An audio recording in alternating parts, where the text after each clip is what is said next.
चलो, तो last class तक हमने डीटी में बेसिक कॉन्सेप्ट्स को कर लिया था। बेसिक वाला चैप्टर हमने पूरा कवर कर लिया था अच्छे से, जिसमें बेसिक में हमने टैक्स कैलकुलेशन सीखी, सरचार्ज वगैरह देखा, मार्जिनल रेट वगैरह सब कुछ देख लिया, अदर टैक्स रेट्स वगैरह देखे। ठीक, लास्ट वाला कॉन्सेप्ट जो था एग्रीकल्चर इनकम, उसके ऊपर जनरली अलग से क्वेश्चन आने की उम्मीद है, वरना बाकी जो टॉपिक्स है ना उसमें अलग से क्वेश्चन नहीं आएगा। या तो ज्यादा ज्यादा एमसीक्यू में एक आधा अलग से क्वेश्चन डाल सकता है, वरना फिर वो पूरे पूरे फुल फ्लेज क्वेश्चन का पार्ट रहता है। ठीक, अब आज हम नया चैप्टर शुरू करेंगे। चैप्टर का नाम क्या है? Residential status and scope of total income. Chapter का नाम है residential status and scope of total income. इसका मतलब क्या हुआ कि हमें एक बंदे की, हमें एक पर्सन की रेजिडेंशियल स्टेटस कैलकुलेट करना है। हमें एक पर्सन का क्या कैलकुलेट करना है? रेजिडेंशियल स्टेटस, कि मतलब वो या वो इंडिया का रेजिडेंट है या इंडिया का रेजिडेंट नहीं है। क्यों करना है ऐसा? टैक्सेबिलिटी ना, इंडिया में टैक्स लगेगा या नहीं लगेगा, ये किस पे डिपेंड करता है? उसके रेजिडेंशियल स्टेटस पे। याद होगा हमने कॉन्सेप्ट पढ़ा था, कौन सा कॉन्सेप्ट, जिसमें हमने टैक्स रेट देखा था, जिसमें मैंने तुम्हें बोला था कि अगर वो रेजिडेंट इंडिविजुअल है और जिसकी एज मोर देन 60 ईयर्स है, जिसकी एज कितनी है? More than 60 years. तो अगर किसी इंडिविजुअल की एज 60 साल से ज्यादा लेकिन 80 साल तक है और वो अगर रेजिडेंट है, तो उस पर टैक्स रेट बदल जाते थे। उस पर टैक्स रेट क्या होते थे? बदल जाते थे।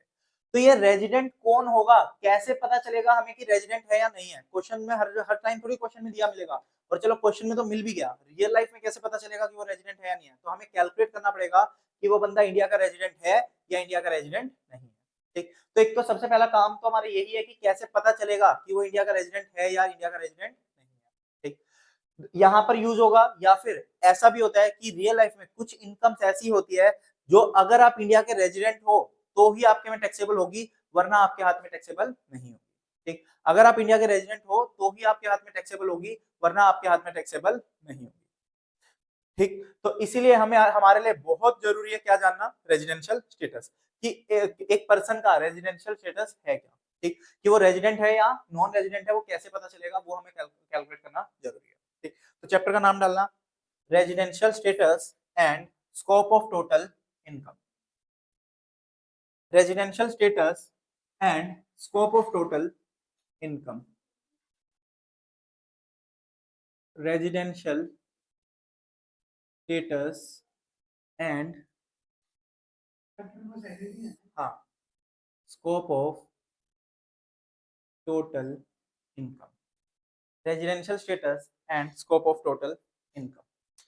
ठीक, तो ये चैप्टर दो पार्ट्स में बटा हुआ है। एक पार्ट हो गया रेजिडेंशियल स्टेटस, दूसरा पार्ट हो गया scope of total income. But जो स्कोप ऑफ टोटल इनकम है वो रेजिडेंशियल स्टेटस पे डिपेंड करता है। ठीक, क्योंकि स्कोप ऑफ टोटल इनकम क्या बताता है कि कौन कौन सी इनकम रेजिडेंट के लिए टैक्सेबल होगी, कौन कौन सी इनकम नॉन रेजिडेंट के लिए टैक्सेबल होगी। तो उससे पहले हमें पता होना चाहिए कि रेजिडेंट कौन होगा, नॉन रेजिडेंट कौन होगा, कैसे उनकी कैलकुलेशन हम करेंगे, वो सारी चीजें हमें पहले कैलकुलेट करनी है। उसके बाद ही हम क्या देख पाएंगे? स्कोप ऑफ टोटल इनकम देख पाएंगे, कौन सी इनकम कहां पर टैक्सेबल होने वाली है। एक सेकंड।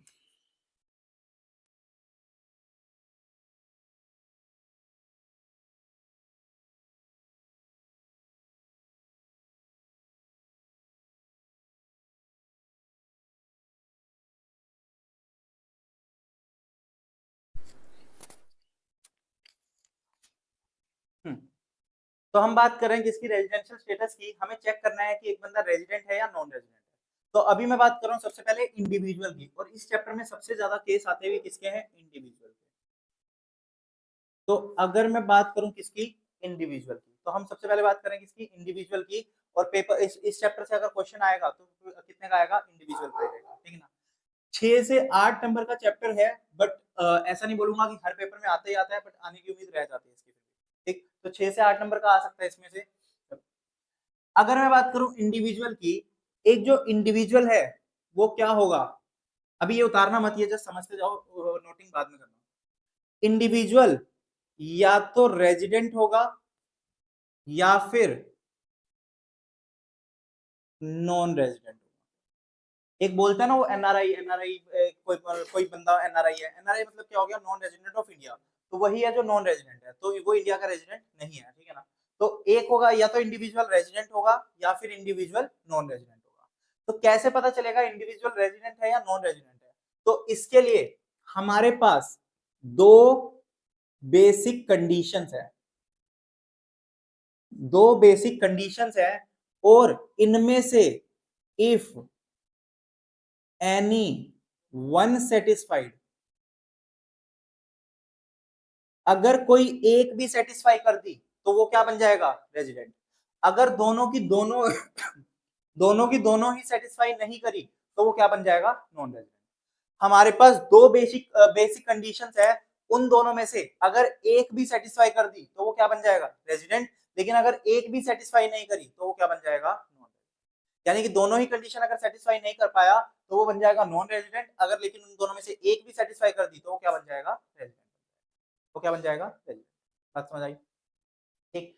फिर जैसे ही वो बंदा रेजिडेंट बन गया, जैसे ही वो बंदा रेजिडेंट बन गया, हमारा काम खत्म नहीं होगा, हम उसको आगे फिर और चेक करेंगे कि वो रेजिडेंट एंड ऑर्डिनरी रेजिडेंट है,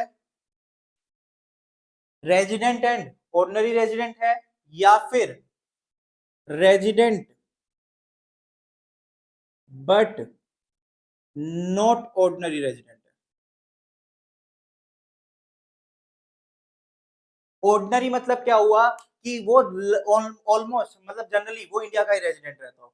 तो कहीं ऐसा तो नहीं है कि resident but not ordinary resident, इसका मतलब क्या हुआ कि वो इस साल तो रेजिडेंट है बट जनरली वो इंडिया का रेजिडेंट नहीं रहता। और रेजिडेंट एंड ऑर्डिनरी रेजिडेंट का मतलब क्या हुआ कि वो इस साल भी रेजिडेंट है और वो जनरली भी इंडिया का रेजिडेंट रहता है, ठीक। तो ये कैसे चेक होगा, इसके लिए हमारे पास दो एडिशनल कंडीशंस है। इसके लिए हमारे पास क्या है, दो एडिशनल कंडीशंस। और if both of if both conditions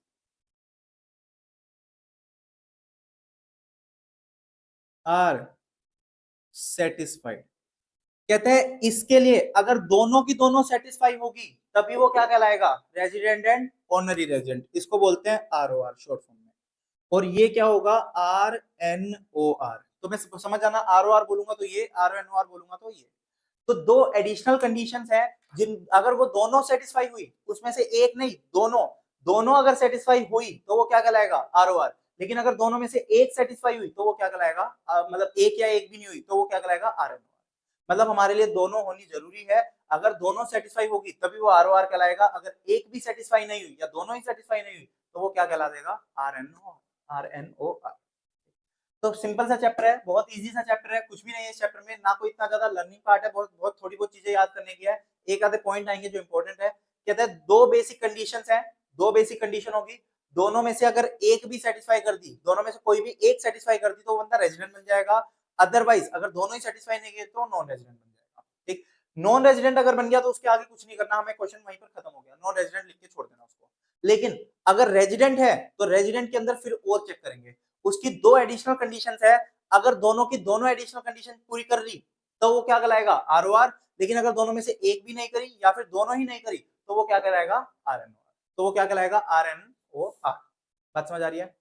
तो अब वो क्या क्या कंडीशंस है उनकी बात करते हैं। तो सबसे पहले मैं बात करता हूँ किसकी, बेसिक कंडीशंस की। बेसिक कंडीशन, अभी भी लिखना मत, अभी सुनते जाओ, सिर्फ लिखवाऊंगा लास्ट में, पहले पूरा कॉन्सेप्ट समझ लो एक साथ, ठीक। बेसिक कंडीशन की बात करें तो पहली बेसिक कंडीशन क्या है, if an individual stays in India for 182 days or more in a previous year। इसका मतलब क्या हुआ, पहली कंडीशन क्या बोलता है, पहली कंडीशन बोल रहा है कि अगर कोई पर्सन एक साल में, प्रीवियस ईयर में, हमारे ऊपर कौन सा प्रीवियस ईयर एप्लीकेबल है, 1 अप्रैल 2024 से लेके 31 मार्च 2025 तक। तो कहता है अगर कोई बंदा 1 अप्रैल 2024 से लेके 31 मार्च 2025 में पूरे साल में 182 डेज या उससे ज्यादा इंडिया में रह गया तो वो क्या कहलाएगा, रेजिडेंट कहलाएगा। पहली कंडीशन है। तो मतलब अगर वो इस साल इसके बीच में 182 डेज से ज्यादा रह गया, कुछ और चेक मत करो, सीधा उसको रेजिडेंट बोल दो, ठीक।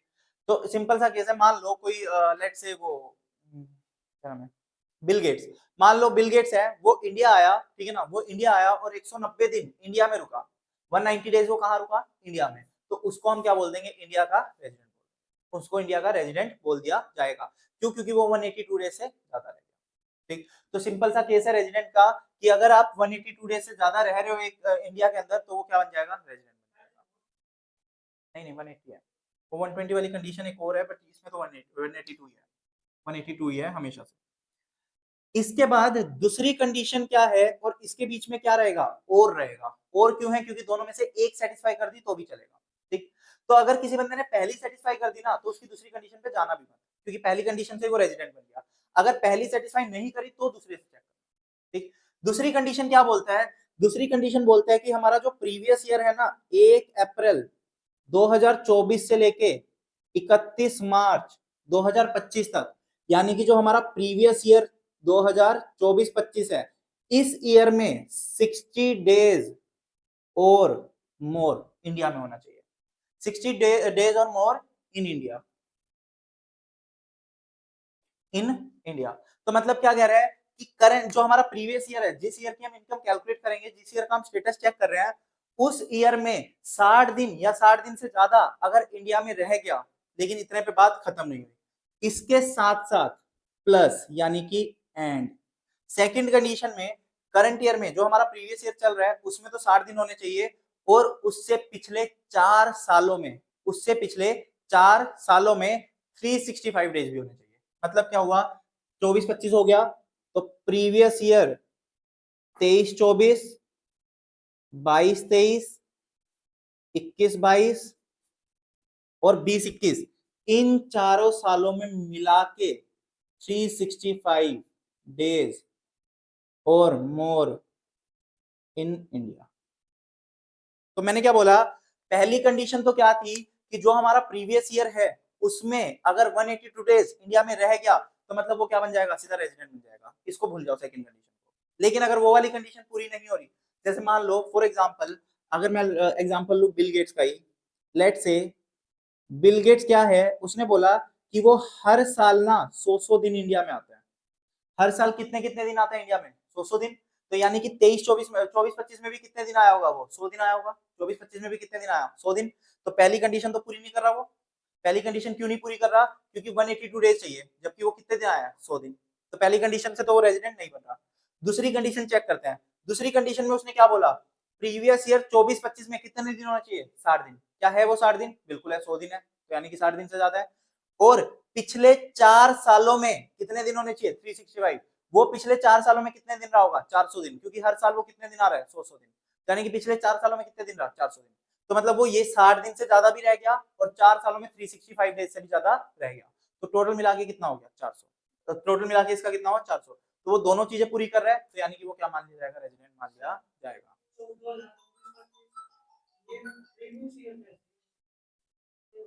नहीं नहीं प्रीवियस ईयर है, तुम्हारे पेपर कब है, सितंबर 25, तो सितंबर 25 में अगर पेपर है तो तुम्हारा मार्च 25 में साल खत्म होगा, बिल्कुल। हम्म, तो नॉन रेजिडेंट दोनों होनी जरूरी है, ये दोनों जो ये सेकंड के अंदर मैंने दो लिखा है प्लस के साथ, तो इसका मतलब क्या है, 60 भी होने चाहिए और 365 भी होने चाहिए, दोनों कंडीशन होनी चाहिए, तभी तभी वो माना जाएगा रेजिडेंट। तो यानी कि 60 से ज्यादा भी होने चाहिए और 365 डेज भी होने चाहिए 4 सालों में, ठीक है ना, तो ये दोनों चीजें होनी जरूरी है। बात समझ आ रही है क्या? तो अगर ये है तो वो हो गया हमारा रेजिडेंट पहली कंडीशन से। अगर पहली नहीं सेटिस्फाई हो रही तो दूसरी चेक करेंगे, और दूसरी कंडीशन में ये दोनों चीजें चेक करेंगे, दोनों हो गई सेटिस्फाई तो रेजिडेंट, वरना क्या कहलाएगा। अब क्लियर है यहाँ तक, कोई डाउट? एक बार फटाफट से पूरा रिवाइज कर लो इसको, फिर आगे चलते हैं।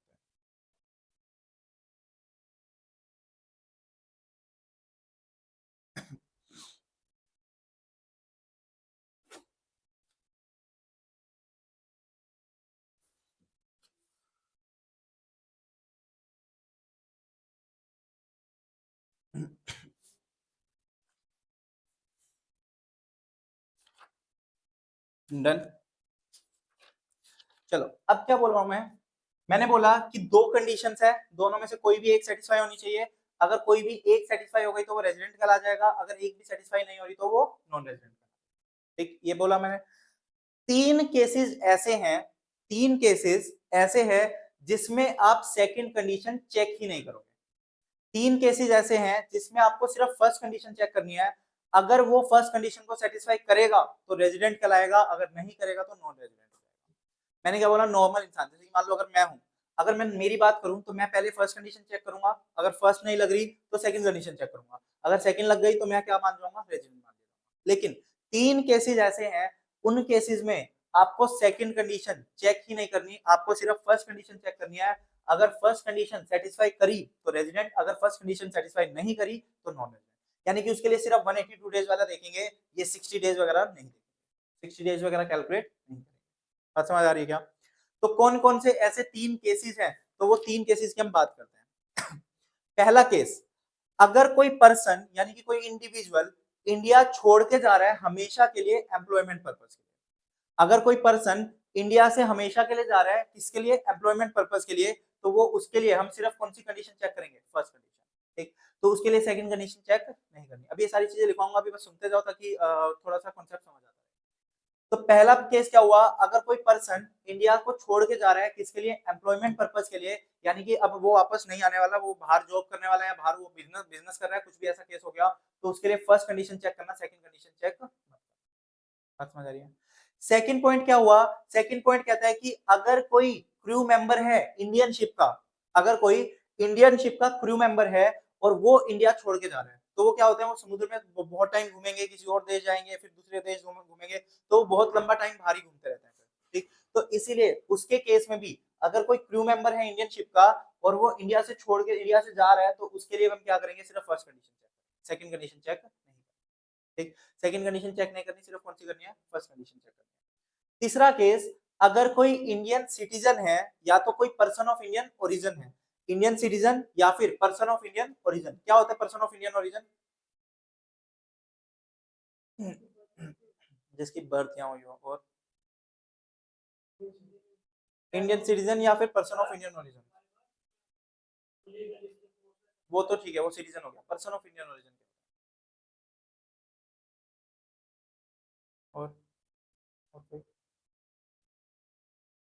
पर्सन ऑफ इंडियन ओरिजिन का मेन मतलब क्या होता है कि जिसका बर्थ या तो खुद का इंडिया में हुआ हो, या उसके पापा का या उसके दादा का बर्थ कहां पर हुआ हो, अनडिवाइडेड इंडिया में। जैसे मान लो इंडिया पाकिस्तान या इंडिया बांग्लादेश, ये सब पहले एक ही कंट्री थी इंडिया, ठीक, जब तक डिवीजन नहीं हुआ था। जैसे इंडिया पाकिस्तान का जब तक डिवीजन नहीं हुआ था तो वो इंडिया में माने जाते थे। तो मान लो कोई बंदा है जिसका बर्थ कहां पर हुआ था, जिसका बर्थ लेट से 1947 से भी पहले हुआ था, जब तक इंडिया पाकिस्तान एक थे, ठीक, तो उस टाइम पे अगर इंडिया में बर्थ हुआ था, तो अब उसके बाद डिवीजन के बाद अगर वो अलग भी हो गए तो वो पर्सन क्या कहलाएगा, पर्सन ऑफ इंडियन ओरिजिन माना जाएगा।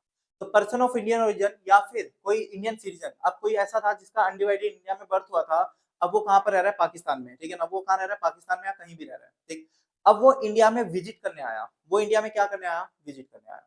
सिर्फ विजिट करने आया, इंडिया में रहने नहीं आया, वो सिर्फ विजिट करने आया, तो उस केस में भी हम क्या करेंगे, सिर्फ फर्स्ट कंडीशन चेक करेंगे, सेकंड कंडीशन चेक नहीं करेंगे। ठीक, सेकंड कंडीशन चेक नहीं करेंगे, सिर्फ और सिर्फ हमारी क्या होगी, फर्स्ट कंडीशन चेक होगी। तो 3 केसेस बोले मैंने, कौन कौन सा केस, पहला कौन सा पहला केस था, बताओ फटाफट।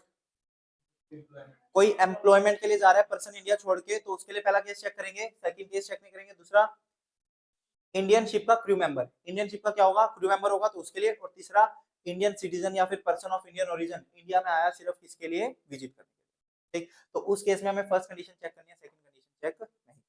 ठीक, इंडियन सिटीजन वाले पे एक और पॉइंट है, बट वो अभी बाद में बताऊंगा, जब थोड़ी सी नोटिंग कर लेंगे, अभी सिर्फ इतनी बात करते हैं। ठीक, तो ये अभी तक का कॉन्सेप्ट पूरा क्लियर है, क्या क्या हमने पढ़ा, क्या कब रेजिडेंट होगा, कब नॉन रेजिडेंट होगा।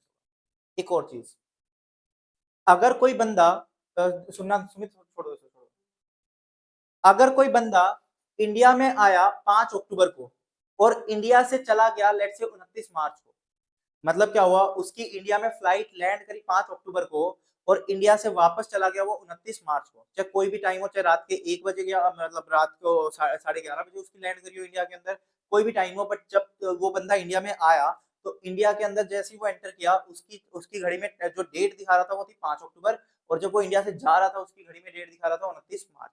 तो मेरा क्वेश्चन ये है कि 5 अक्टूबर को इंडिया में काउंट करेंगे या इंडिया से बाहर काउंट करेंगे, और 29 मार्च को इंडिया में काउंट करेंगे या इंडिया से बाहर काउंट करेंगे। क्वेश्चन समझ आया?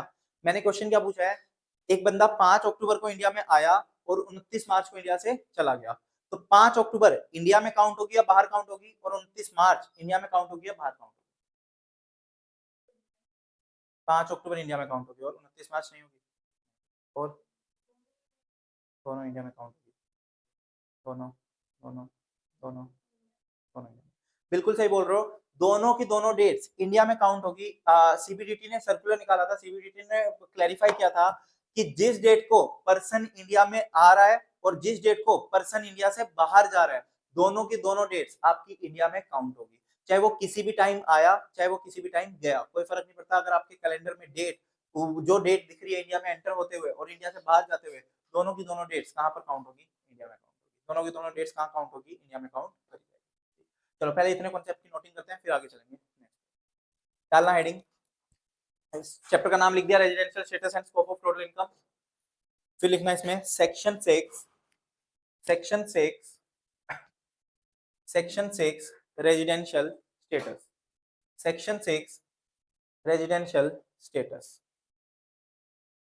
Section 6 residential status.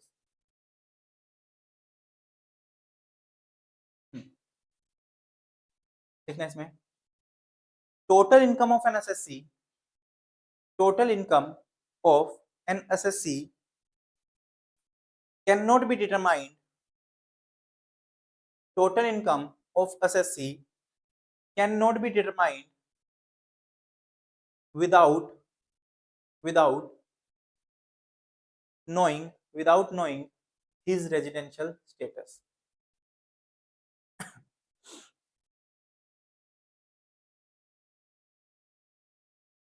Without knowing his residential status. Full stop.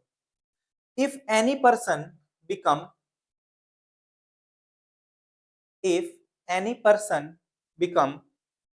resident of India, if any person become resident of India, then his whole world income will be taxable in India, will be taxable in India. Whole world income will be taxable in India. Whole world income will be taxable in India. But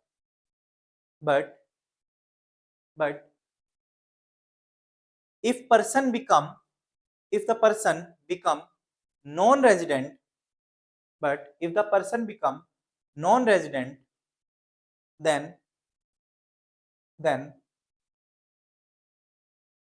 only Indian income is taxable, only Indian income is taxable in India, only Indian income is taxable in India. तो क्या कह रहा है कि अगर मान लो कोई person India का रेजिडेंट है, तो वो भले ही कहीं भी पैसा कमाए, जैसे मान लो अगर मैं इंडिया का रेजिडेंट हूँ और मुझे ना ऑस्ट्रेलिया के किसी बंदे ने बुलाया कि उसके बेटे को पढ़ाना है, तो मैं उसको ऑस्ट्रेलिया जाके पढ़ाया 5-10 दिन या 1 महीना पढ़ा के वापस इंडिया में आ गया, तो मेरे लिए वो इनकम जो मैंने ऑस्ट्रेलिया में कमाई वो भी मेरे लिए कहाँ पर टैक्सेबल होगी, इंडिया में टैक्सेबल होगी। लेकिन अगर मैं नॉन रेजिडेंट हूँ तो सिर्फ मेरी वही इनकम जो मैंने इंडिया में कमाई सिर्फ उसी पे मैं इंडिया में टैक्स दूंगा, बाहर की इनकम में इंडिया में टैक्स नहीं। ठीक, तो सिंपल सा मतलब है, जैसे मान लो एबी डिविलियर्स एक प्लेयर है साउथ अफ्रीका का, वो इंडिया में क्रिकेट खेलने आया, तो इंडिया में क्रिकेट खेल के इंडिया में जो इनकम कमाएगा ना वो सिर्फ वही इंडिया में टैक्सेबल होगी, उसके बाहर की इनकम कहीं पर भी टैक्सेबल नहीं होगी। लाइक साउथ अफ्रीका, ऑस्ट्रेलिया कहीं भी खेलने जाएगा तो उसकी इनकम इंडिया में टैक्सेबल नहीं होगी क्योंकि वो नॉन रेजिडेंट। ठीक, क्लियर है? डालना heading, residential status of individual, residential status of individual. तो एक इंडिविजुअल के रेजिडेंशियल स्टेटस की बात करते हैं, एक इंडिविजुअल के रेजिडेंशियल स्टेटस की बात करते हैं, तो इंडिविजुअल का रेजिडेंशियल स्टेटस कैसे निकलेगा? तो लिखना सेक्शन 6 सबसेक्शन 1, सेक्शन 6 सबसेक्शन 1, हाँ ब्रैकेट में, section 6 subsection 1, 6 subsection 1, section 6 subsection 1 किसकी बात करता है? बेसिक कंडीशंस की। तो हेडिंग डाल दो basic conditions, basic conditions. Section 6 subsection 1 की हेडिंग है बेसिक कंडीशंस। तो लिखना first, if an individual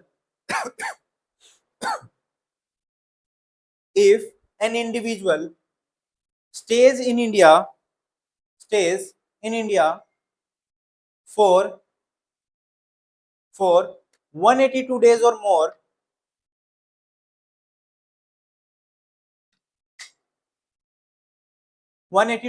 more, in in current previous year, in current previous year, that is in current previous year, that is 2024-25, जो हमारा current previous year है 2024-25, previous year 2024-25, ठीक। और लिख दो, और कंडीशन नंबर 2 पे चले जाओ, second point, second condition. if an individual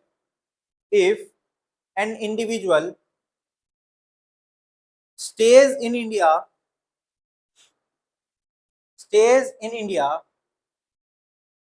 for 60 days or more, stays in India for 60 days or more in current previous year, in current previous year,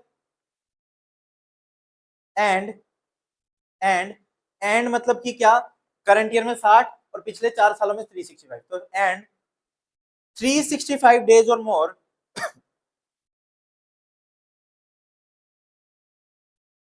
365 days or more in preceding 4 previous years, preceding 4 previous years, preceding 4 previous years। तो यानी कि क्या बोल रहा है, कहता है कि पिछले 4 सालों में 365 डेज और करंट प्रीवियस ईयर में कितने 60 डेज से ज्यादा, तो ये दोनों कंडीशन सेटिस्फाई हो जाएगी तो क्या कहलाएगा, वो रेजिडेंट कहलाएगा, ठीक। लिखना, इफ एनी इंडिविजुअल, इसके नीचे अब ये दोनों कंडीशन से बाहर आके नॉर्मल लाइन लिखवा रहा हूं, if any individual if any individual if any individual satisfies if any individual satisfies any one basic condition, any one basic condition, then he is to be treated as, then he is to be treated as resident in India, resident in India, resident in India. Otherwise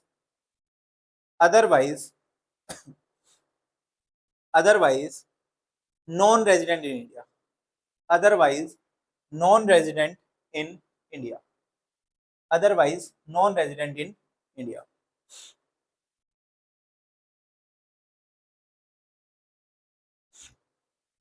ठीक, full stop लिखना, notes, note number 1, note number 1, note number 1,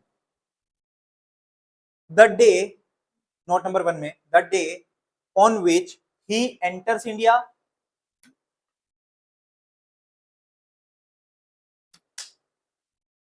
the day on which he enters India, as well as the day on which he leaves India, the day on which he leaves India shall be taken into account shall be taken into account shall be taken into account as stay of individual in India, as stay of individual in India। तो मतलब क्या कह रहा है कि India में जिस दिन वो इंडिया में आया या जिस दिन वो इंडिया से गया, दोनों के दोनों दिन कहाँ काउंट करे जाएंगे, इंडिया में काउंट करे जाएंगे। तो कहाँ काउंट होंगे दोनों के दोनों दिन, इंडिया में काउंट करे जाएंगे, ठीक, full stop. Note number 2, note number 2, in the following cases, in the following cases, in the following cases, comma, only basic condition 1, only basic condition 1 is applicable, basic condition 1 is applicable, basic condition 1 is applicable for determination of for determination of residential status, for determination of residential status, determination of residential status, which means second basic condition should be ignored, should be ignored, should be ignored. ठीक, तो कुछ ऐसे cases हैं, कम कर लो या तो अगर ज्यादा चलो, तो क्या कहता है कि कुछ ऐसे केसेस हैं जहां पर हमें फर्स्ट कंडीशन चेक करनी है, सिर्फ सेकंड कंडीशन को इग्नोर कर देना है। कौन कौन से 3 केसेस थे? पहला केस लिखना ए पॉइंट, कौन सा था पहला केस? एम्प्लॉयमेंट के लिए जा रहा है, तो लिखना Indian citizen, first case Indian citizen, A point लिख दो या कैसे लिख दो, नोट नंबर 2 का A point, Indian citizen leaves India during the previous year, Indian citizen leaves India during the previous year for employment purpose, outside India. तो India से बाहर एम्प्लॉयमेंट लेने वाला है, तो उसके लिए इंडिया छोड़ के जा रहा है, तो outside India. Point number B, second case, Indian citizen being crew member of Indian ship, Indian citizen being crew member of Indian ship leaves India during the previous year, तो क्या कहता है कि कोई अगर क्रू मेंबर है Indian ship का और वो इंडिया छोड़ के जा रहा है ड्यूरिंग द प्रीवियस ईयर, यानी कि इसी ईयर में छोड़ के गया, तो उसके लिए भी ये चेक करेंगे। Third case C point, Indian citizen और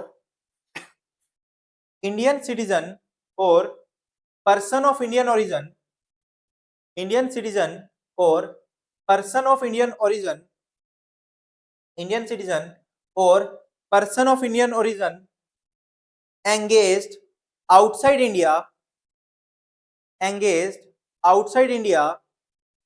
in any employment or a business,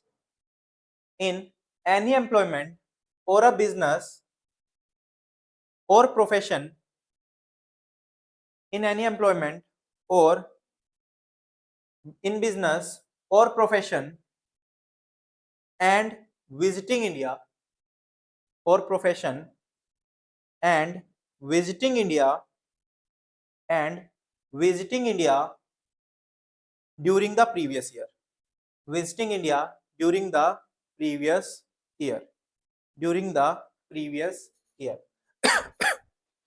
यानी कि क्या बोलता है, कह रहा है कि अगर कोई पर्सन जो कि इंडियन ओरिजिन का है या फिर इंडियन सिटीजन है, जो बाहर काम करता है, बाहरी बिजनेस कर रहा है, बाहरी प्रोफेशन कर रहा है, बाहरी कोई जॉब वगैरह कर रहा है, सिर्फ इंडिया आ रहा है विजिट करने के लिए, सिर्फ इंडिया क्यों आ रहा है, किसके लिए? विजिट करने के लिए। ठीक, तो उस केस में उसके लिए क्या होगा वहां पर चेक करेंगे। लेकिन इसके अंदर ना, मैंने तुम्हें बोला था, इसके अंदर ना 2 केसेस है, इसके अंदर 2 अलग अलग केसेस है। वैसे तो जनरल स्टेटमेंट क्या बोलती है, कहता है कि कोई भी अगर पर्सन इंडियन ओरिजिन का है या फिर अगर कोई इंडियन सिटीजन है जो इंडिया से बाहर है और वो सिर्फ इंडिया आ रहा है विजिट करने के लिए, तो उसके लिए पहली कंडीशन चेक नहीं करनी, सिर्फ कौन सी पहली कंडीशन चेक करनी है, दूसरी कंडीशन चेक नहीं करनी। ये कॉन्सेप्ट था नॉर्मल, जो बेसिक कॉन्सेप्ट था। लेकिन इसके अंदर एक एडिशन डाला गया। इसके अंदर एक एडिशन क्या था कि अगर उस बंदे की इनकम, ध्यान से सुनना, इधर ध्यान देना, मैंने क्या बोला, अगर कोई ऐसा पर्सन जो इंडियन सिटीजन है, कोई भी ऐसा पर्सन जो इंडियन सिटीजन है, वो इंडिया आ रहा है सिर्फ किसके लिए? विजिट के लिए। सिर्फ किसके लिए आ रहा है? विजिट के लिए। तो उस पर्सन के लिए हम फर्स्ट कंडीशन चेक करेंगे, सेकंड कंडीशन चेक नहीं करेंगे। लेकिन अगर कोई पर्सन जो इंडियन सिटीजन है, इंडिया आ रहा है विजिट करने, और उसकी इनकम, कौन सी इनकम? फॉरेन सोर्स से कमाई हुई इनकम के अलावा, यानी कि मान के चलो कि Indian income, other than foreign income, कि उसकी फॉरेन इनकम के अलावा जो इनकम है, यानी कि जो इंडियन इनकम है, अगर वो 15 लाख से ज्यादा है, अगर वो 15 लाख से ज्यादा है, तो उस केस में उसके लिए सेकंड कंडीशन चेक करी जाएगी। बात समझ आई क्या? फिर से बोलता हूँ, रिपीट करता हूँ, अगर कोई इंडियन सिटीजन है, ध्यान से सुनना, मेरे वर्ड्स पे रहना, अगर कोई इंडियन सिटीजन है, वो इंडिया आ रहा है विजिट करने के लिए, तो उसके लिए हम सेकंड कंडीशन चेक नहीं करेंगे, सिर्फ फर्स्ट कंडीशन चेक करेंगे। लेकिन अगर उस बंदे की इंडियन इनकम, यानी कि other than foreign income 15 lakh से ज्यादा है पूरे साल में, तो उस केस में उसके लिए सेकंड कंडीशन चेक करी जाएगी। ठीक, उसके लिए सेकंड कंडीशन चेक की जाएगी, लेकिन सेकंड कंडीशन में एक चेंज कर दिया जाएगा। सेकंड कंडीशन कितने दिन बोलती है? 60 दिन बोलती है ना करंट ईयर, प्रीवियस ईयर में 60 डेज और मोर, तो उसकी जगह 60 की जगह 120 डेज कर दी जाएगी। 60 डेज की जगह कितना हो जाएगा? 120 डेज। तो सिंपल सा केस ये हुआ, अगर कोई इंडियन सिटीजन इंडिया में विजिट करने आ रहा है और उसकी इनकम, जो इंडियन इनकम है, 15 लाख से ज्यादा है, तो उसके लिए सेकंड कंडीशन चेक करेंगे, और सेकंड कंडीशन में 60 की जगह 120 दिन कर देना, बाकी ये तो सेम रहेगा 365 वाला। अच्छा समझ आई क्या? क्लियर है? चलो लिखते हैं। हम्म हम्म। हाँ, इंडियन इनकम नहीं है सिर्फ, और पूरे साल की, चाहे कैसे भी हो, चाहे उसने आने के बाद कमाई हो, चाहे पहले हो, इंडियन इनकम, यानी कि फॉरेन इनकम के अलावा जो इनकम है, इंडियन इनकम 15 लाख से ज्यादा होनी चाहिए पूरे साल में, चाहे उसने आने के बाद कमाई, चाहे आने से पहले कमाई, कैसे भी हो, 15 लाख से ज्यादा इनकम होनी चाहिए। ठीक, तो उसके लिए सेकंड कंडीशन चेक करेंगे, और सेकंड कंडीशन में कितना कितना चेक करेंगे? 120 दिन चेक। तो थर्ड केस कंप्लीट करना। थर्ड केस में कहां तक लिखवा दिया मैंने? Visiting India during previous year and and his total income, his total income excluding income from foreign source, excluding income from foreign source, excluding income from foreign source is up to 15 lakhs, is up to 15 lakhs in the previous year, up to 15 lakhs in the previous year। तो यहाँ पे बात क्या लिखवाई है मैंने? यही लिखवाया है कि अगर कोई इंडियन सिटीजन या पर्सन ऑफ इंडियन ओरिजिन जो बाहर एम्प्लॉयमेंट में है और वो इंडिया आ रहा है विजिट करने के लिए, और उसकी इनकम अप टू 15 लाख है, क्योंकि मैंने जो सेकंड कंडीशन वाला बताया था वो 15 लाख से ज्यादा पे बताया था, तो यानी कि अगर अप टू 15 लाख है तो उसके लिए सेकंड कंडीशन चेक नहीं करनी। ठीक, अगर अप टू 15 लाख है तो उसके लिए सेकंड कंडीशन चेक नहीं करनी, हम सिर्फ कौन सी कंडीशन चेक करेंगे? First condition check. ठीक, लिखना note number 3, note number 3, note number 3, person of Indian origin means, person of Indian origin means, person of Indian origin means either he, either he or either of his either of his parents, यानी कि mummy या पापा, either of his parents, he or either of his parents, or either of his grandparents, either of his grandparents, either of his grandparents were born in undivided India, were born in undivided India।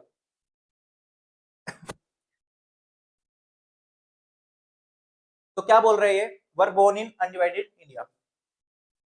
फिर से बोलता हूं, person of Indian origin means either he or either of his parents or either of his grandparents were born in undivided India, यानी कि वो खुद या उसके पापा या मम्मी या दादा या दादी, कोई भी अगर अनडिवाइडेड इंडिया में बोर्न हुआ है तो वो क्या माना जाएगा? पर्सन ऑफ इंडियन ओरिजिन मान लिया जाएगा। ठीक, अब वो 120 दिन वाला लिख लो, note number 4, last note, note number 4, note number 4, in case of Indian citizen, in case of Indian citizen or person of Indian origin, in case of Indian citizen or person of Indian origin, in case of Indian citizen or person of Indian origin having total income, having total income other than foreign source income, total income other than foreign source income of more than 15 lakhs, of more than 15 lakhs, then second basic condition, then second basic condition will be applicable, second basic condition will be applicable, will be applicable, and instead of 60 days, instead of 60 days in previous year, instead of 60 days in previous year, comma 120 days are considered, 120 days are considered, 120 days are considered.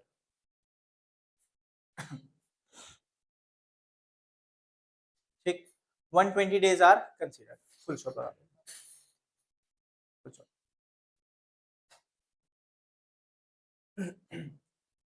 चलो तो अब हम बात करते हैं थोड़ा सा इसके बारे में डिटेल में. तो हमारा कॉन्सेप्ट क्या था शुरू से, इधर ध्यान देना. दो बेसिक कंडीशन है, दोनों में से कोई भी कंडीशन चेक करना. अगर कोई भी एक कंडीशन सेटिस्फाई हो गई तो वो क्या कहलाएगा, रेजिडेंट, वरना वो क्या कहलाएगा, नॉन रेजिडेंट. ठीक, जैसे ही नॉन रेजिडेंट हो गया उसकी कहानी वही खत्म. लेकिन अगर रेजिडेंट होगा तो उसके लिए हम क्या चेक करेंगे, दो एडिशनल कंडीशन चेक करेंगे. अगर वो दोनों सेटिस्फाई कर देगा तो क्या कहलाएगा, आरओआर. अगर दोनों में से एक भी या दोनों ही सेटिस्फाई नहीं कर रहा तो वो क्या कहलाएगा, आरएनओआर. ठीक, फिर तीन केसेस हमने ऐसे पढ़े जिसके लिए पहली कंडीशन चेक करनी है, सिर्फ दूसरी चेक नहीं करनी. जिसके लिए पहली कंडीशन चेक करनी है, सिर्फ दूसरी कंडीशन चेक नहीं करनी. तो कौन कौन से तीन केसेस थे, एम्प्लॉयमेंट आउटसाइड इंडिया वाला, crew member of Indian ship वाला, और तीसरा पर्सन ऑफ इंडियन ओरिजिन वाला. But person of Indian origin में केस क्या था कि अगर उसकी इंडियन इनकम यानी कि अदर सोर्सेज से के अलावा जो इनकम है अगर वो 15 लाख से ज्यादा है तो उस केस में हम सेकंड कंडीशन चेक करेंगे. और सेकंड कंडीशन कितने दिन पे हो जाएगी, 120 दिन. ठीक, चलो अब इसी के ऊपर एक एग्जांपल करते हैं. मतलब तुम्हें नहीं करना, बस सुनते जाना है. तो ध्यान देना. मान लो एक मिस्टर एक्स है, ये क्या है, पर्सन ऑफ इंडियन ओरिजिन. ये क्या है, पर्सन ऑफ इंडियन ओरिजिन है. ठीक, अगर ये, एक बात सोचो, अगर ये इंडिया में 190 डेज रहा, अगर ये इंडिया में कितने दिन रहा, 190 डेज, तो ये रेजिडेंट है, नॉन रेजिडेंट है, रेजिडेंट है. क्यों, क्योंकि ये तो पहली कंडीशन ही सेटिस्फाई कर रहा है. तो इसके लिए तो वो 120, 60 या 1 कुछ नहीं देखना, सीधा पहली कंडीशन से सेटिस्फाई कर दी इसने. 190 डेज से क्या हो गया, रेजिडेंट हो गया. तो रेजिडेंट हो गया, रेजिडेंट माना जाएगा. फिर इसमें एडिशनल कंडीशन लगाएंगे, आरओआर या आरएनओआर. ठीक है ना, एडिशनल कंडीशन लगाएंगे क्या चेक करने के लिए, आरओआर या आरएनओआर के लिए. बात समझ आ रही है. अगर इसके 190 दिन हो गए तो ये पहली कंडीशन से रेजिडेंट हो गया. अगर ये पहली कंडीशन से रेजिडेंट हो गया तो हम चेक करेंगे आरओआर है या आरएनओआर है.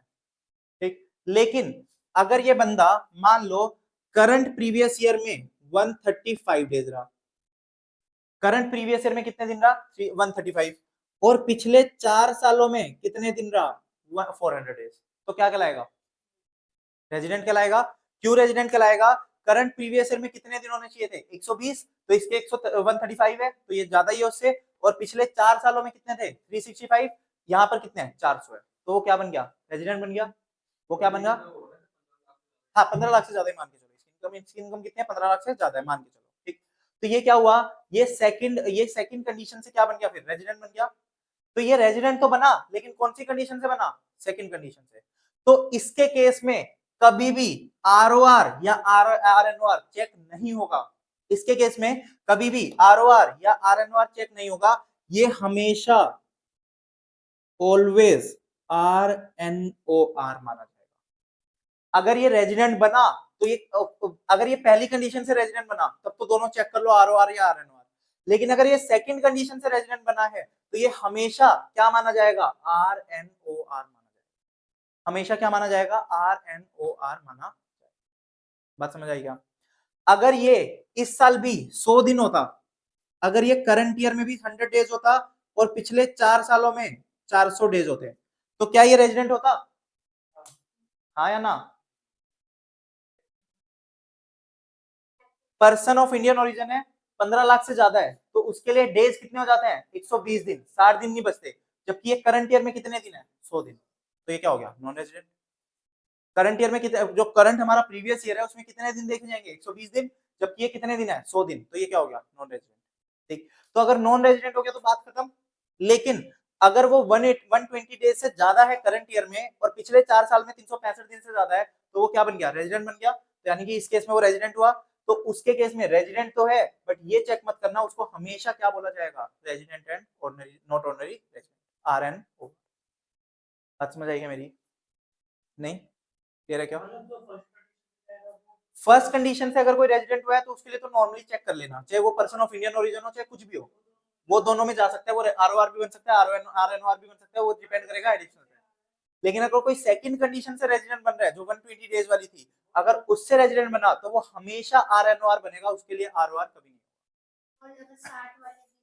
उसका तो नॉर्मल चलेगा, वो तो नॉर्मल चलेगा। अगर कोई नॉर्मल बंदा है जो पर्सन ऑफ इंडियन ओरिजिन नहीं है, जैसे मान लो कोई बंदा है लेट्स से मिस्टर एक्स है और ये नॉर्मल नॉर्मल बंदा है, कोई पर्सन ऑफ इंडियन ओरिजिन या कुछ ऐसा केस नहीं है, मतलब ये एक्सेप्शन में नहीं है, एक्सेप्शन में नहीं है।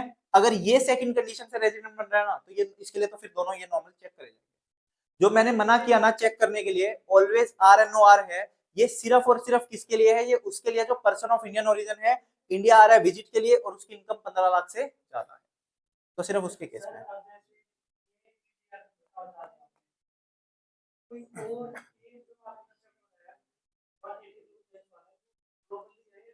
अभी हम सिर्फ इंडियन का इनकम टैक्स एक्ट पढ़ते हैं, बहुत सारे कंट्रीज है जिनमें ऐसे ही एक्ट लगता है, वो हम जाके फाइनल में देखेंगे एक्चुअली क्या होता है। अगर कोई पर्सन दो कंट्रीज में रेजिडेंट हो, ठीक है ना, कोई पर्सन अगर दो कंट्रीज में रेजिडेंट हो जाता है ना, तो कंट्रीज ना आपस में एक एग्रीमेंट बना के रखती है, double taxation avoidance agreement, DTAA, जिसको तुम जाके पढ़ोगे फाइनल लेवल पे आके, फाइनल लेवल पे इंटरनेशनल टैक्सेशन में जाके आपको पढ़ने को मिलेगा।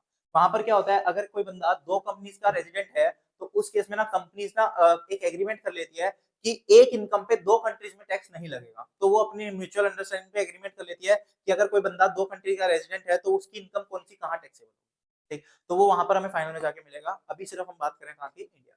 अभी हम सिर्फ क्या कह रहे हो, हमेशा के लिए आ गया तो उसके तो दिन वैसे 182 से ज्यादा हो गए, 182 से ज्यादा हो गए, तो वो रेजिडेंट कहला जाएगा, फिर एडिशनल कंडीशन क्या किया। हाँ, अगर कोई बंदा परमानेंट इंडिया आ गया तो वो सिर्फ इंडिया का रेजिडेंट होगा, फिर तो बाहर का रेजिडेंट माना ही नहीं जाएगा वो, क्योंकि वो तो हमेशा के लिए इंडिया में रह गया ना। अब तो अगर कोई बंदा जैसे मान लो मैं हूँ, मैं शुरू से इंडिया में ही रह रहा हूँ, तो मैं क्या हूँ, इंडिया का रेजिडेंट हूँ, मैं कहीं बाहर का हो ही नहीं सकता। रेजिडेंशियल स्टेटस कैसे चेक करते हैं, नंबर ऑफ डेज पे। अगर कोई बंदा इंडिया में ही रह जा रहा है तो वो इंडिया में ही रेजिडेंट माना जाएगा, वो कहीं और बाहर का रेजिडेंट होगा ही नहीं, तो उसकी सारी इनकम इंडिया में टैक्स होगा, तो फिर उसके लिए वो DTAA है। वो सिर्फ एक ही साल तो होगा, जैसे मान लो जो ये साल चल रहा है, मान लो 6 महीने में बाहर रहा, 6 महीने इंडिया में रहा, तो उस साल में DTAA चेक कर लेंगे, उसके बाद तो फिर वो इंडिया में ही माना जाएगा क्योंकि वो इंडिया में ही रह रहा है। हम्म, ठीक है।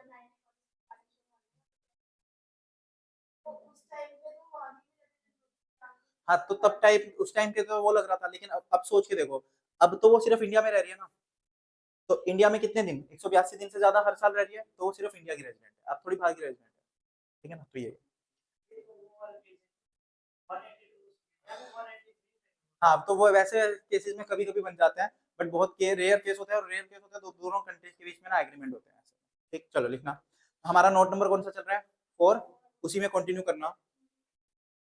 मैंने कहाँ तक लिखवा दिया था, instead of 60 days 120 days are considered, इतना लिखवाया था।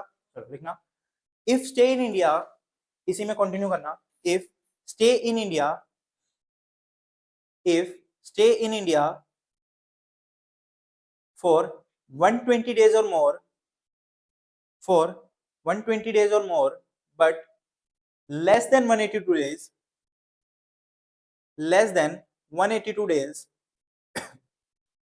in current previous year, in current previous year, and and current previous year, and stay in India for, stay in India for 365 days or more, stay in India for 365 days or more, stay in India for 365 days or more in last 4 previous years, in last 4 previous years, then he will be treated as then he will be treated as resident but not ordinary resident. He will be treated as resident but not ordinary resident. That is resident but not ordinary resident. That is no need to check additional conditions. No need to check additional conditions. No need to check additional conditions.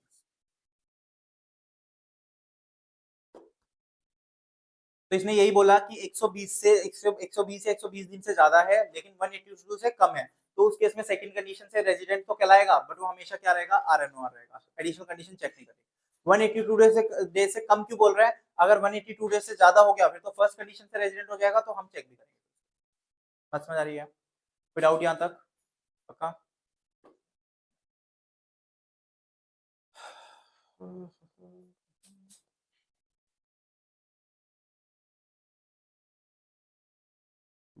Note number 5 लिखना। Note number 5। Note number 5। Income from foreign sources means income from foreign sources means income from foreign sources means income which accrue or arise in India, which accrue or arise in India, accrue or arise outside India, accrues or arise outside India, except income derived from a business,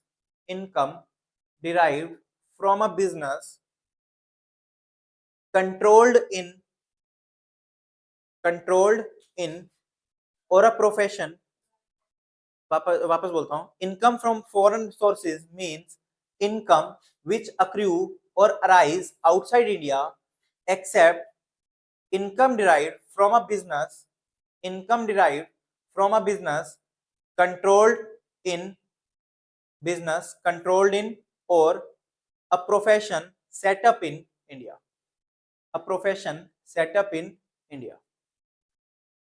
तो मतलब क्या कह रहा है, foreign income का, foreign sources से income का मतलब क्या हुआ कि कोई भी ऐसी इनकम जो हमने इंडिया से बाहर अर्न करी है, किससे, कोई भी बिजनेस प्रोफेशन कुछ भी करके, लेकिन अगर कोई ऐसा बिजनेस जो है इंडिया के बाहर बट उसको कंट्रोल कहां से कर रहे हैं, इंडिया से। जैसे मान लो मैंने G&A क्लासेस की एक ब्रांच खोल दी ऑस्ट्रेलिया में, जिसका सारा कंट्रोल किसके पास है, मेरे पास है, तो उस केस में वो इनकम जो वहां से कमा रहा हूं वो इनकम इंडियन इनकम मानी जाएगी, फॉरेन इनकम नहीं मानी जाएगी। बात समझ आ रही है? Note number 6, last note in case of Indian citizen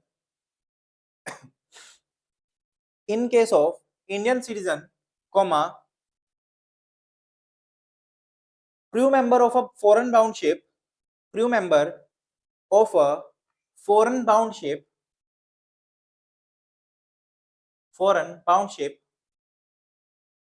bracket में लिखना, originated from India and destination outside India, originated from India and destination outside India, originated from India and destination outside India, or vice versa, leaving India, bracket close करके, leaving India then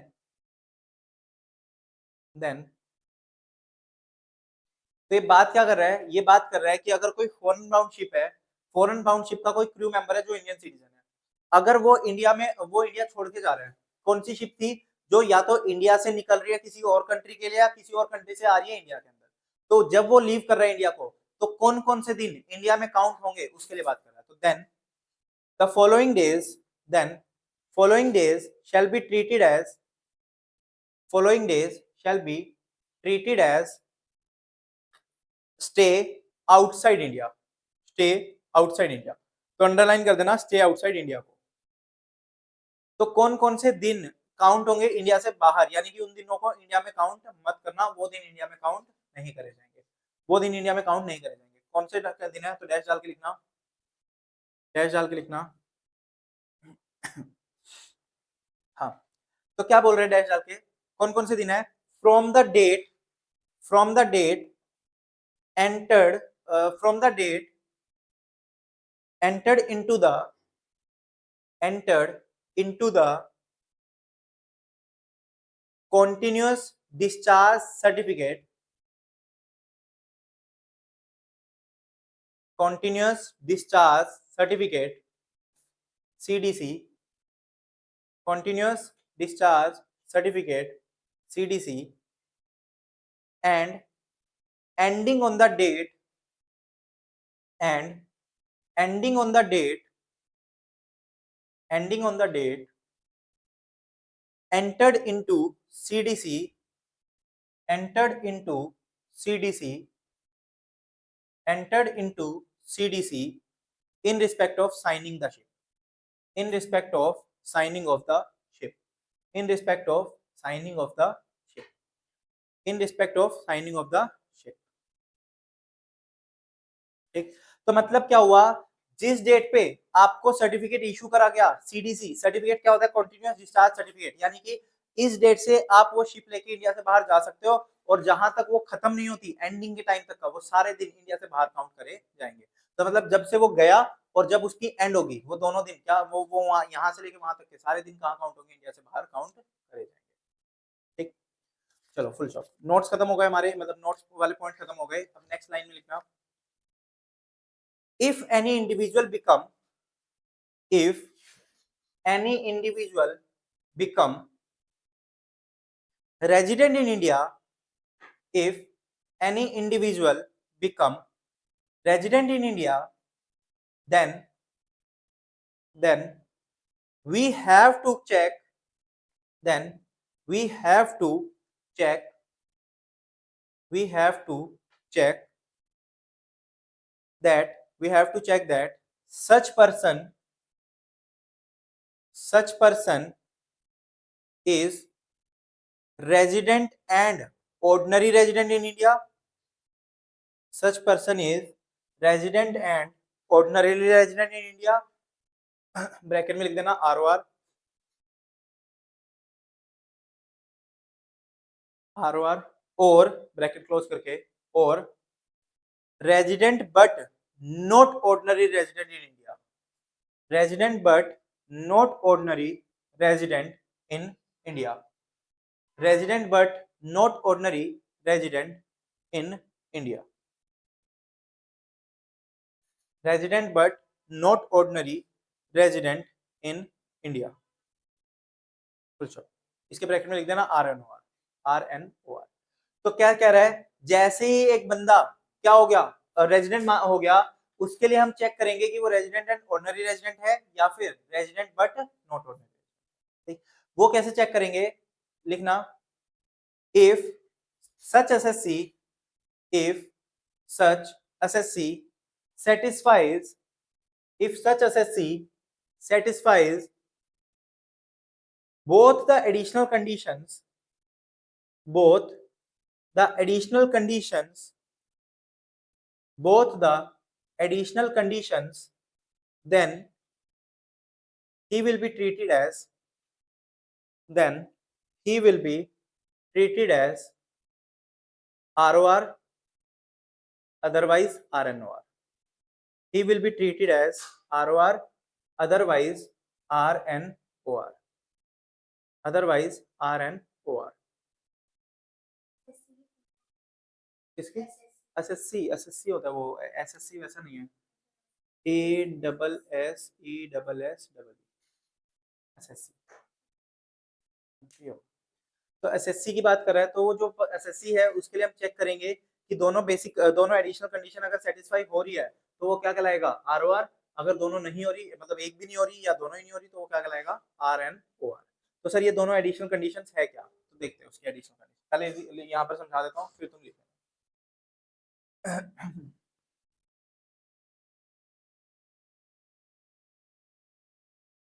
तो section 6 subsection 6 बताता है, section 6 subsection 6 बताता है किसके बारे में, additional condition के बारे में। तो हेडिंग तो डाल ही दो, section 6 subsection 6 additional condition, section 6 subsection 6 additional condition, section 6 subsection 6 additional condition, additional condition. चलो, तो ये एडिशनल कंडीशंस क्या बात करती है? एडिशनल कंडीशन दो होती है, कौन कौन सी? पहली एडिशनल कंडीशन क्या है कि एटलीस्ट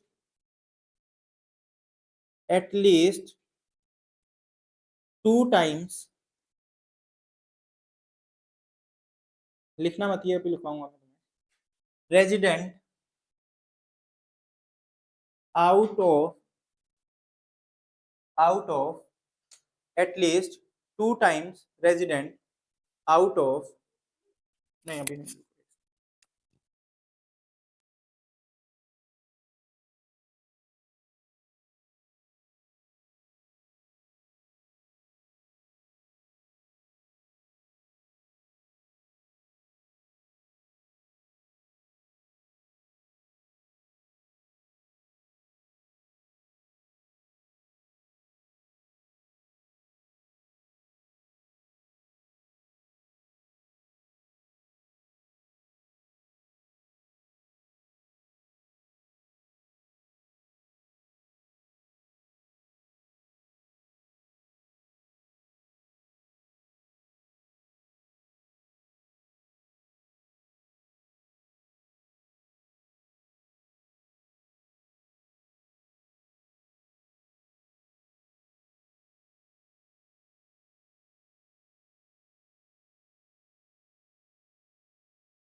चलो, तो मैंने क्या बोला, दो एडिशनल कंडीशंस की बात करेगा।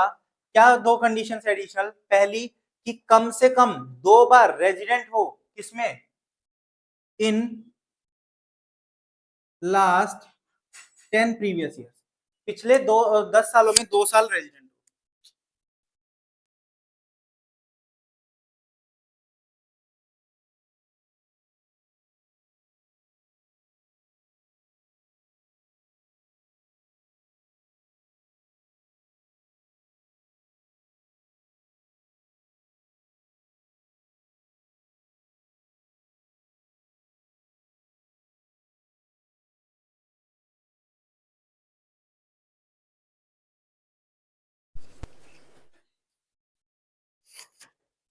चलो, तो पहली एडिशनल कंडीशन क्या थी कि पिछले 10 सालों में से कम 2 बारी वो कहाँ का, इंडिया का रेजिडेंट रह चुका हो।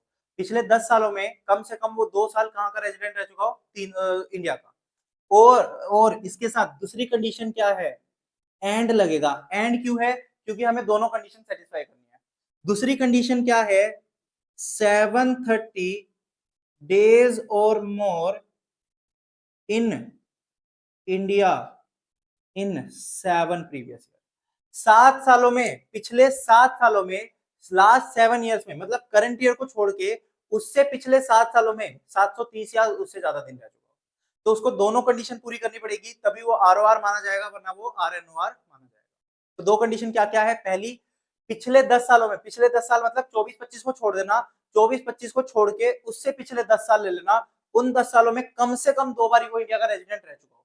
कम से कम कितनी बार? 2 बार। 2, 3, 4, 5, 6 कितने साल भी हो, लेकिन कम से कम 2 बार रह चुका हूँ। या फिर अगर मतलब ये तो होनी चाहिए, इसके साथ-साथ पिछले 7 सालों में, मतलब करंट ईयर को छोड़ देना, 24-25 को छोड़ के, उससे पिछले 7 सालों में 730 दिन या उससे ज्यादा इंडिया में होना चाहिए, तो वो क्या मान लिया जाएगा? रेजिडेंट मान लिया जाएगा। तो वो क्या मान लिया जाएगा? रेजिडेंट मान लिया जाएगा। ठीक, बात समझ आ रही है? तो ये दोनों एडिशनल कंडीशन है जो पूरी होगी तो वो ROR वरना RN OR। लिखना section 6 subsection 6 resident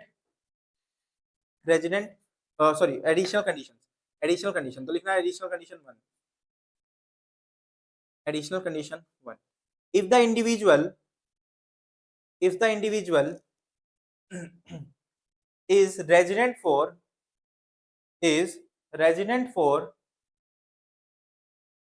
2 or more previous years in preceding 10 previous years in preceding 10 previous years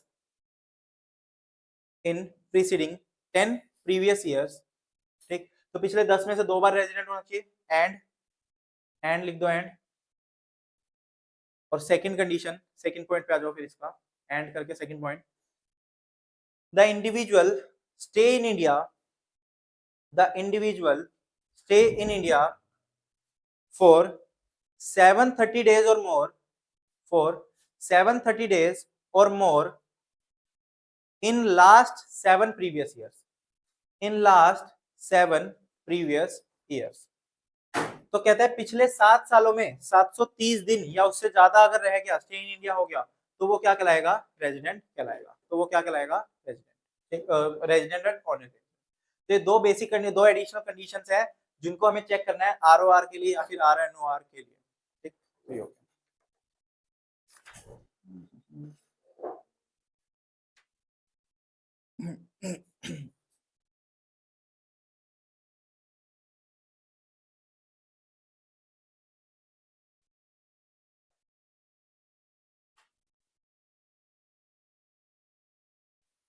चलो एक लास्ट छोटा सा पॉइंट लिख लो, डीम्ड रेजिडेंट, बस आज के लिए लास्ट रहेगा।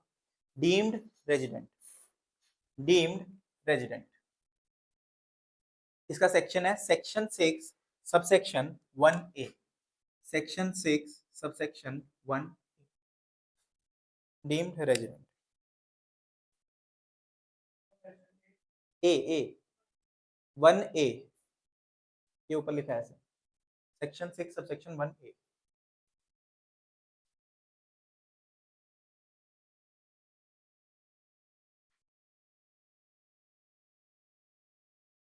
ये क्या बोलता है? ये बात करता है किसकी? अगर कोई पर्सन है जो इंडियन सिटीजन का है, जो पर्सन क्या है? इंडियन सिटीजन है। ये याद रखना, सिटीजन होना और रेजिडेंट होना दो अलग चीजें हैं। ठीक, सिटीजन होना और रेजिडेंट होना दो अलग बातें हैं। जो इनकम टैक्स है वो रेजिडेंशियल के बेस पे लगता है, सिटीजनशिप के बेस पे नहीं लगता। ठीक, तो अगर कोई पर्सन है जो इंडियन सिटीजन है और उसकी इनकम कौन सी वाली? वही other than foreign source income वाली, मोर देन 15 लाख है, जो भी हमने केस देखा था।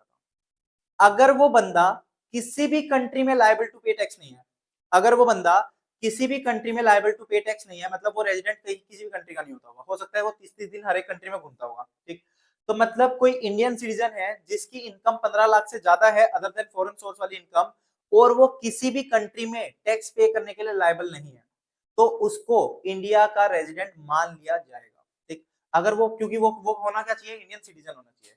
तो अगर कोई पर्सन इंडिया का सिटीजन है बट वो किसी कंट्री में रेजिडेंट नहीं है, मतलब वो किसी कंट्री में टैक्स नहीं दे रहा, तो किसी कंट्री में लायबल टू पे टैक्स नहीं है, तो क्योंकि वो इंडिया का सिटीजन था इसलिए उसको इंडिया का रेजिडेंट ही मान लिया जाएगा और इंडिया में उसके ऊपर टैक्स ले लिया जाएगा। और वो हमेशा क्या माना जाएगा? हमेशा क्या माना जाएगा? RNOR। तो लिखना in case of Indian citizen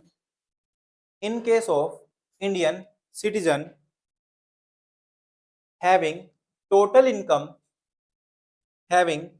total income other than foreign source income, having total income other than foreign source income, comma, exceeding 15 lakhs 15 lakh during the previous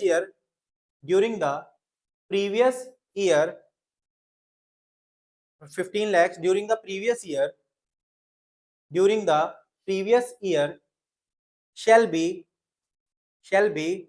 deemed to be resident in India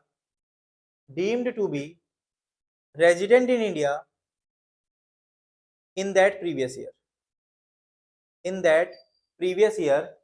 if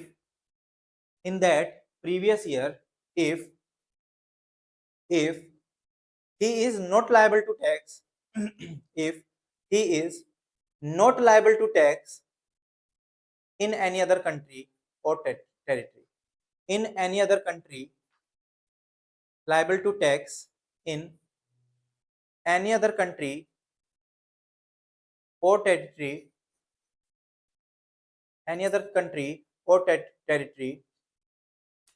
by reason of his residence or any other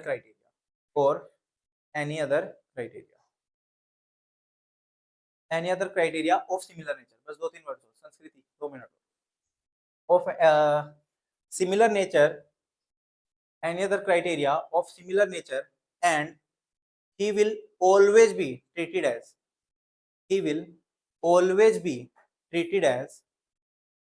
RNOR. He will always be treated as RNOR.